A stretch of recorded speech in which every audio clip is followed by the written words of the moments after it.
चर्चित समृद्धि महामार्ग का ब्रह्मपुरी तहसील के किसानों ने विरोध करते हुए उप विभागीय अधिकारी को निवेदन सौंपा। तो आइए जानते हैं उन्होंने समृद्धि महामार्ग का किस संदर्भ में विरोध किया। सीटीवी प्रतिनिधि मधुकर मेश्राम की इस खबर में।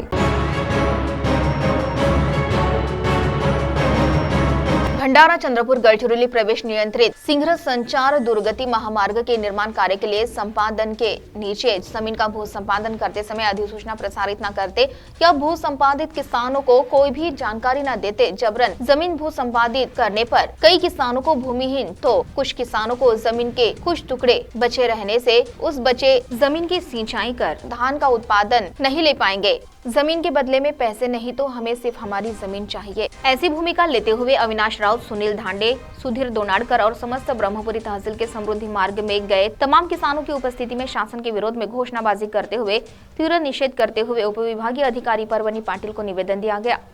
आज या ठिकाणी ब्रह्मपुरी तालुक्यातील समृद्धी महामार्ग जे जाणारे जे शेतकरी वर्ग या ठिकाणी उपस्थित आहेत त्यांचा एक प्रतिनिधी म्हणून मी अविनाश राऊत या ठिकाणी शासनाकडे एक विनंती करतो आहे की या ठिकाणी कुठल्याही शेतकऱ्याला काही न विचारता डायरेक्ट नोटिसा पाठवून एकाधिकारशाही पद्धतीने शासनाला चाललेला जो कारभार आहे हा चुकीचा आहे।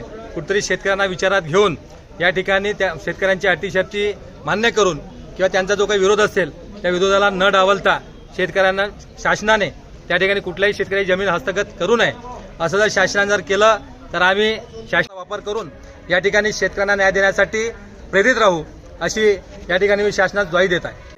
मौजा पिंपळगाव भोसले येथील शेतकरी आज ब्रह्मपुरी तालुक्यामधून काही न विचारता बिना नावाने एकच म्हणजे पूर्ण गावाचा एकच नोटीस देऊन त्यांना मोजणी करता या तारखेला हजर राहा, हजर न राहिल्यास तुमची अनुमती आहे हे ग्राह्य धरून किंवा तुम्हाला पुन्हा मोजणी करायची असेल तर डबल पुन्हा फी भरावी लागेल असे धमकीवजा पत्र देऊन आज शेतकऱ्यांना कुठेतरी दबाव तंत्राचा वापर करून त्यांच्याकडून शेती हस्तगत करण्याचा प्रयत्न जो होत आहे। बरेचसे शेतकरी भूमिहीन होत आहे आणि आज एक आमच्या शेतकऱ्यांचे जे उपजीविकेचे साधन आहे ते सुद्धा आमच्या हातून हिरावण्यात येत आहे। शेतकऱ्यांसोबत कोणती गाव बैठक किंवा तालुका लेवलवर बैठक न लावता त्यांच्या मागण्या काय आहेत, अडचणी काय आहेत ते विश्वासात न घेता दडपशाहीनं ते जमीन हडपण्याचा जो प्रयत्न होत आहे त्याकरता आमच्या ब्रह्मपुरी तालुक्यातील जे शेतकरी आहेत जवळपास 17 ते 18 गावचे ते सर्व शेतकरी आम्ही एकत्र जमा होऊन आज इथं तहसील कार्यालय ब्रह्मपुरीचे तहसीलदार मॅडम यांना आम्ही आमच्या भावना कळवलेल्या आहेत। तरी आमच्या शासनानं अशी विनंती आहे की आमच्या भावनांची कदर करून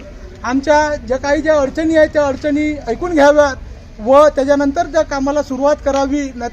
असे न झाल्यास आम्ही सर्व शेतकरी कुठंतरी शासनाच्या त्या कामाला कळवून विरोध करू आणि आपला अहिंसेच्या मार्गातून जो आम्हाला काही प्रयत्न करता येईल तो करू एवढंच मला सांगावंसं वाटतं। मी तुळसा रामदास मेश्राम सोनेगाव वरून बोलत आहे। पाराडाव सिस्टीम मध्ये माझी शेती आहे।